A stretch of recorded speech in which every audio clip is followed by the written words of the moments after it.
ओम साईराम साई बाबा टैरोटे सकलके स्वागत जानाई। आशा करी सकलेई खूब भालो आछेन। आज के रिडिंग करब नतून डेक दिए साई बाबा उइजडम এই डेकটি দিয়েও রিডিং করব। সঙ্গে আমার হাতে বানানো চিট এই বক্সটিতে আছে। সঙ্গে থাকবে দ্য বুক অফ আনসার্স। এই তিনটি বিষয় দিয়ে আজকে আমি রিডিং করব। আজকের রিডিং এর বিষয় হচ্ছে আজকের বাবার বার্তা। আজকে বাবার রিডিং এর বিষয় হচ্ছে আজকে বাবার বার্তা। তো আসুন আগে আমার চিটটা সাফল করে নিই। এই বাক্সের মধ্যে আছে আমার চিট।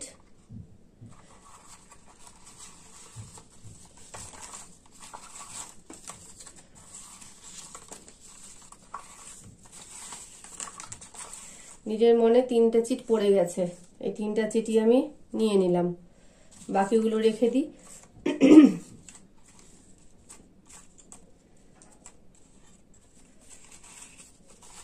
যত্ন করে রাখতে হবে।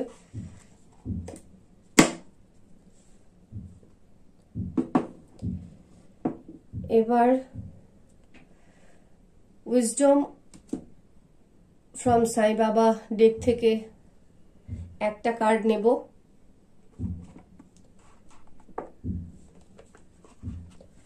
আগে ভালো করে সাফল করে নি।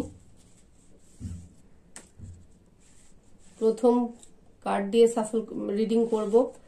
জানি না কেমন কি হবে, সাফল ঠিকঠাক করতে পারছি কিনা। বাবার ইচ্ছাতে যা হবে সবই বাবার ইচ্ছা, বাবা যা চাইবেন তাই হবে।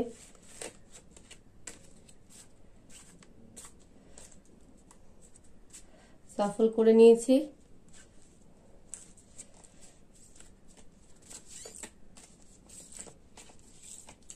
এবার একটা কার্ড আমি এই কার্ডটি নিয়ে নিলাম, কি আছে দেখব। এখানে থাকলো কার্ডটি, বাকি কার্ডগুলো রেখে দিই।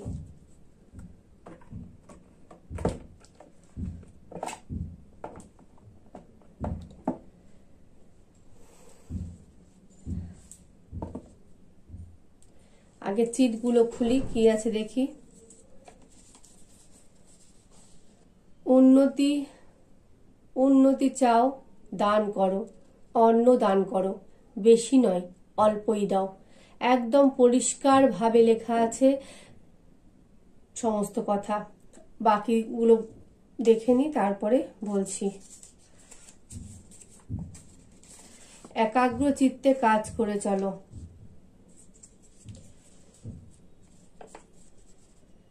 রামজি ভালা করেগা। তিনটি কার্ডই খুব সুন্দর এসছে। প্রথম কার্ডটিতে সমস্ত ব্যাখ্যা করে দেওয়া আছে। উন্নতি চাও, দান করো, মানে যদি কিছু পেতে চাও, জীবনে উন্নতি সাফল্য যদি পেতে চাও তাহলে মুক্ত হস্তে দান করো। মুক্ত হস্তে দান করো তার মানে এই নয় তুমি নিজেকে একেবারে বিলিয়ে দাও, না। তোমার কাছে কেউ সাহায্য চাইলে তুমি যতটা সম্ভব তুমি দাও।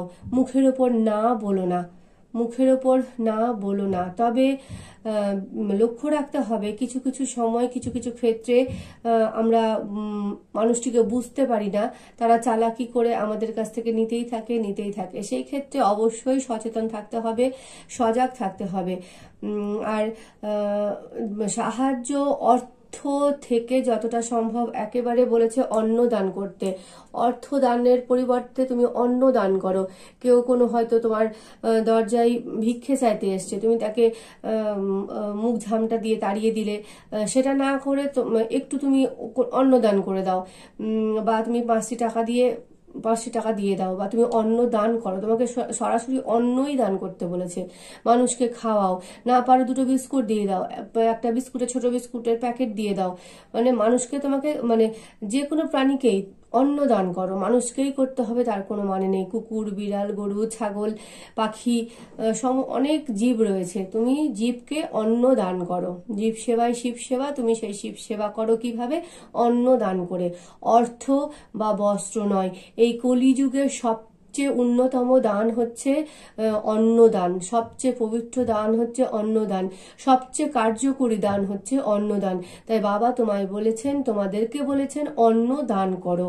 তারপরের কাজটি কি বলেছেন? একাগ্র চিত্তে কাজ করো। তারপরে কার্ডে আছে একাগ্র চিত্তে কাজ করো। তুমি তোমার কাজ একাগ্র চিত্তে করে যাও, ধর্ম রক্ষা করে।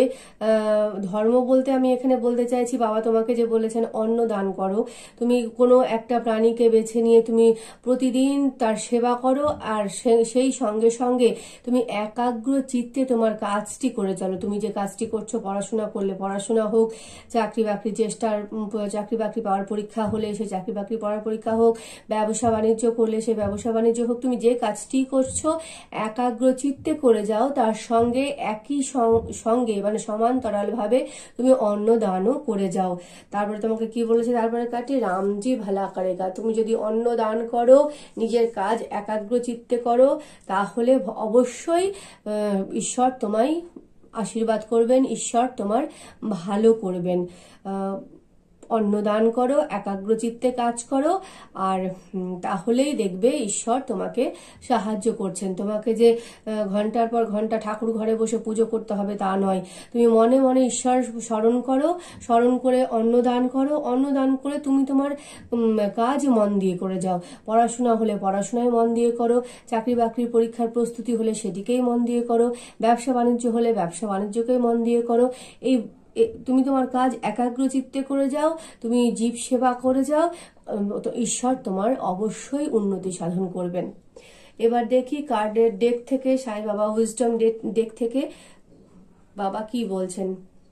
প্রথম রিডিং এর প্রথম কার্ড সিনথেসিস, খুব সুন্দর। All truly spiritual paths lead to God, follow the path most suited to you.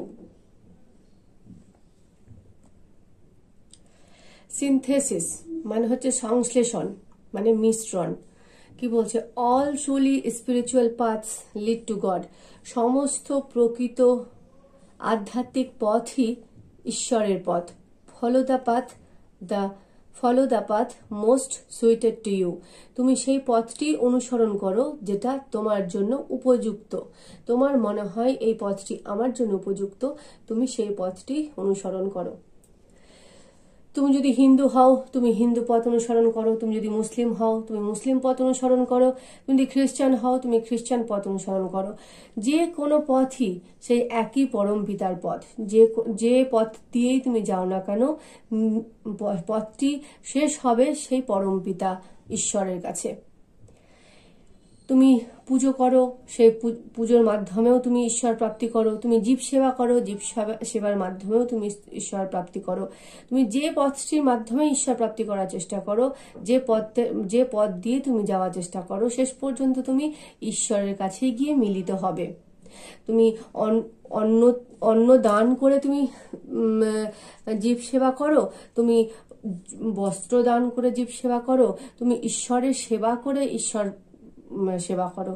তুমি যে পথ তোমার জন্য উপযুক্ত মনে হয়, তুমি সেই পথই অনুসরণ করো এবং অনুসরণ করে ঈশ্বরের কাছে যাও। তুমি যে পথই অনুসরণ করো সেই পথ একত্রিত হবে ঈশ্বরের পথে। ঠিক যেরকম বিভিন্ন নদী গিয়ে সাগরে মিশে, ঠিক ওই রকম ভাবে তুমি যে পথ দিয়ে যাওয়ার চেষ্টা করো, সেই পথটি শুদ্ধ প্রকৃত আধ্যাত্মিক পথ হোক, আর বা অন্নদান বস্ত্রদান করে জীব সেবা হোক, সেটা কিন্তু মিলবে সেই এক ঈশ্বরের পথে গিয়ে, ঈশ্বরের বাড়িতে গিয়ে।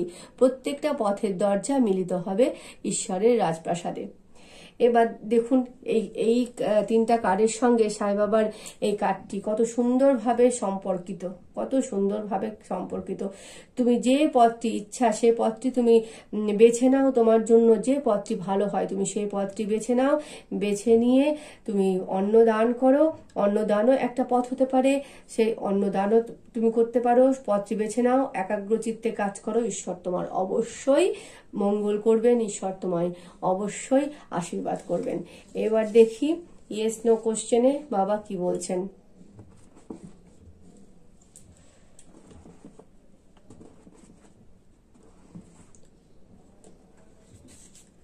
You don't really care. তুমি কিন্তু সত্যি যত্ন করো না। তুমি যে কাজটি করছো, দেখো প্রত্যেকটা কার্ড কত সুন্দরভাবে সম্পর্কিত। প্রত্যেকটা এই যে একটা, দুটো, তিনটে যে কার্ড নেওয়া হয়েছে, মোট 1, 2 আর 5, 5টি কার্ড, 5টি কার্ডই দেখো কত সুন্দর সম্পর্কিত। ইয়েস নো বুকে আছে ইউ ডোন্ট কেয়ার রিয়েলি, তুমি কিন্তু প্রকৃতভাবে নিজের যত্ন নাও না। তোমার কেরিয়ারের ক্ষেত্রে যদি হয়, কেরিয়ারের ক্ষেত্রে, তোমার সম্পর্কের ক্ষেত্রে হয়, সম্পর্কের ক্ষেত্রে হর্ন দিচ্ছে বাইরে থেকে অ্যাফার্মেশন যে তুমি প্রকৃতভাবে যত্নবান বা যত্নশীল নও।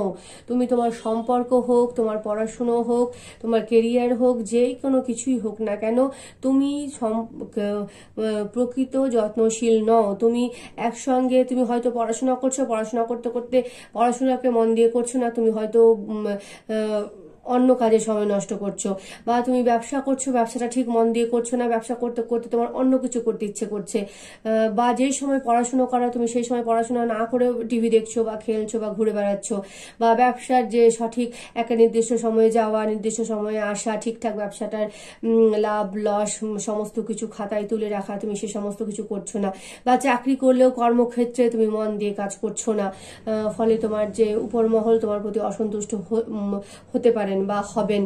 তো কি বলছে দেখো, তুমি একাগ্র চিত্তে কাজ করো। তোমাকে দেখো এখানে আছে একাগ্র চিত্তে কাজ করো, একাগ্র চিত্তে কাজ করে চলো। আর এখানে দেখো ইউ ডোন্ট রিয়েলি কেয়ার, মানে তুমি যত্নশীল নও। তুমি একাগ্র চিত্তে কাজ করো।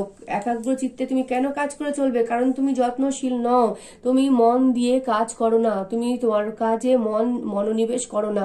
তাই তোমাকে সাই বাবা বলছেন তুমি একাগ্র চিত্তে কাজ করে চলো, তাহলে রামজি তোমাকে সাহায্য করবেন। তুমি একাগ্র চিত্তে একনিষ্ঠভাবে কাজ না করলে ভগবানও তোমাকে সাহায্য করতে পারবেন না। আর তোমার এই বাধা, তোমার যে মন চঞ্চল হয়ে যায়, তুমি টানা কোনো কাজ কন্টিনিউয়াসলি করতে পারো না, টানা কোনো কাজ তুমি করতে পারো না। হয়তো পড়াশোনায় তুমি হয়তো 2 দিন ভালো করে পড়লে, 4 দিন পড়াশোনায় করলে না, বা ব্যবসার ক্ষেত্রে তুমি 4 দিন ভালো করে ব্যবসা করলে, 2 দিন দোকানই খুললে না বা ব্যবসায় করলে না, বা কর্মক্ষেত্রে তুমি হয়তো 2 দিন গেলে, 1 দিন মাঝখানে ঢুক দিয়ে দিলে, মানে কামাই করে দিলে। তো এই যে তোমার যে মানে একাগ্রতার অভাব, ল্যাকিং অফ কেয়ারনেস, তোমার যে যত্নের অভাব, এই যত্নের অভাব তোমার এই যে সমস্যাটা দূর করার জন্য সাই বাবা তোমাকে প্রথম চিটেই তোমাকে রাস্তা দেখিয়েছেন, মানে কি বলবো এটাকে, রেমিডি। তোমার এটা রেমিডি যে তুমি অন্ন দান করো, তাহলে তোমার এই যে মনোনিবেশের সমস্যা সেটা থেকে তুমি মুক্তি পাবে। তুমি অন্ন দান করো, একাগ্র চিত্তে কাজ করো, তাহলে তোমাকে রামজি সাহায্য করবেন। আর তুমি যত্নশীল হও। আর সঙ্গে কি বলেছে, যে পথটা তোমার মনে হয় এই পথটা আমার জন্য ভালো, তুমি সেই পথটিকে বেছে একাগ্র চিত্তে কাজ করো। তোমার যদি মনে হয় আমার জন্য ব্যবসা ভালো, তাহলে তুমি ব্যবসাই করো, চাকরির দিকে আর মন দিও না। এদিকে তুমি ব্যবসা করছো, তোমার মন পড়ে আছে চাকরির দিকে, বা এদিকে তুমি চাকরি করছো, তোমার মন পড়ে আছে ব্যবসার দিকে। না, যদি তোমার মন বলে যে না আমার জন্য ব্যবসাই ভালো, আমি ব্যবসায় ঠিকঠাক ভাবে করতে পারবো, তাহলে তুমি একাগ্র চিত্তে ব্যবসাই করে যাও। আর তোমার যদি মনে হয় না আমার জন্য চাকরি ভালো, ব্যবসা আমার জন্য ভালো নয়, তাহলে তুমি ব্যবসাই করো। বারবার করে ব্যবসা আর চাকরিটাই আসছে, আমার মনে হয় এটা কেরিয়ার রিডিংই হয়ে যাচ্ছে। আলটিমেটলি শেষ পর্যন্ত কেরিয়ার রিডিংই হয়ে যাচ্ছে। বাবা হয়তো কেরিয়ার নিয়েই কিছু বলতে চাইছেন, যে তুমি মনোনিবেশ করো, তুমি তোমার যে পথটি ঠিক মনে হয় সেই পথটিকে বেছে নিয়ে তুমি তোমার কাজের প্রতি যে অযত্নশীলতা সেটাকে বাদ দিয়ে যত্নশীল হও, এবং তুমি এগিয়ে চলো। তুমি যে পথ দিয়ে একাগ্র চিত্তেই এগিয়ে চলো না কেন, আলটিমেটলি তুমি সাফল্যই পাবে। সাফল্য তুমি কখন পাবে? যখন তুমি একাগ্র চিত্তে কাজ করবে, তখনই তোমাকে রামজি সাহায্য করতে পারবেন। তুমি যদি একাগ্র চিত্তে কাজ না করে কোনো একটি নির্দিষ্ট পথে না এগো, একবার এই পথ, একবার এই পথ, একবার এই পথ, এইরকম করে তুমি যদি না করে একটি নির্দিষ্ট পথেই তুমি যদি এগোতে থাকো, তুমি অবশ্যই অবশ্যই সাফল্য পাবেই। আজকের রিডিংটি মানে আমার খুবই ভালো লাগলো যে এতগুলো কার্ড প্রত্যেকটা কিভাবে সম্পর্কিত। আমি বুঝে উঠতে পারছিলাম না আমি কিভাবে রিডিং করব। তো সত্যি খুবই ভালো লাগলো রিডিংটি। কার বা কাদের জন্য আমি জানি না, যার বা যাদের জন্য রিডিংটি আছে তারা দয়া করে একাগ্রচিত্ত হন, মনকে স্থির করুন, স্থির চিত্তে একটি নির্দিষ্ট পথকে বেছে নিয়ে সেই পথে এগিয়ে চলুন। আর আপনার এই চিত্ত বৈকল্যের জন্য বাবা যে উপশমটি দিয়েছেন সেটি অবশ্যই অনুসরণ করুন। অন্নদান করো, বেশি নয় অল্পই দাও। অন্নদান করো, বেশি নয় অল্পই দাও। আপনি রোজ পাখিকে একটু করে দানা দিন, তাহলেই হয়ে যাবে। আপনি একটি নির্দিষ্ট পথ অনুসরণ করে মনকে শান্ত করে এগিয়ে চলুন। পাখিকে দানা পানি দিন বা অন্য কাউকে আপনার যাকে ঠিক মনে হয় তাকে আপনি সেবা করুন। এখানেও যাকে আপনার ঠিক মনে হয় তাকে আপনি সেবা করুন। মানে আপনি যে পথেই অন্নদান করুন না কেন, আপনার অন্নদান করাটাই হবে। আপনি কুকুরকেও দিতে পারেন, বিড়ালকেও দিতে পারেন, পাখিকেও দিতে পারেন, মানুষকেও দিতে পারেন। আলটিমেটলি আপনার অন্নদান হলো, আলটিমেটলি আপনার দান হলো। ঠিক ওরকম ভাবে আপনার যে পথই হোক, ব্যবসা হোক, চাকরি হোক, যে পথ হোক, একটা নির্দিষ্ট পথ, আপনি সব জায়গাতে ঘজবট না করে একটি করে সিদ্ধান্ত নিন। আমি পাখিকেই অন্ন দিব, তো আমি পাখিকেই অন্ন দিব। কুকুর, গরু, ছাগল দেখার দরকার নাই, মানুষ দেখার দরকার নাই, আমি পাখিকেই অন্ন দিব। আমি ব্যবসাই করব, তো আমি ব্যবসার দিকেই মন দিব। বা আমি চাকরি করব, তো আমি মন দিয়ে চাকরির পরীক্ষার জন্যই প্রস্তুতি নিব। ঠিক এইরকম ভাবে আপনি এগিয়ে যান, তাহলে দেখবেন অবশ্যই আপনি সাফল্য পাবেন। যদি রিডিংটি ভালো লাগে অনুগ্রহ করে লাইক, কমেন্ট, শেয়ার ও সাবস্ক্রাইব করবেন, এনার্জি এক্সচেঞ্জ করবেন। এতে আমাদেরও ভালো লাগবে, আমারও ভালো লাগবে। তো আসবো আবার অন্য একটি ভিডিও নিয়ে, ততক্ষণ সকলেই ভালো থাকবেন। ওম সাই রাম।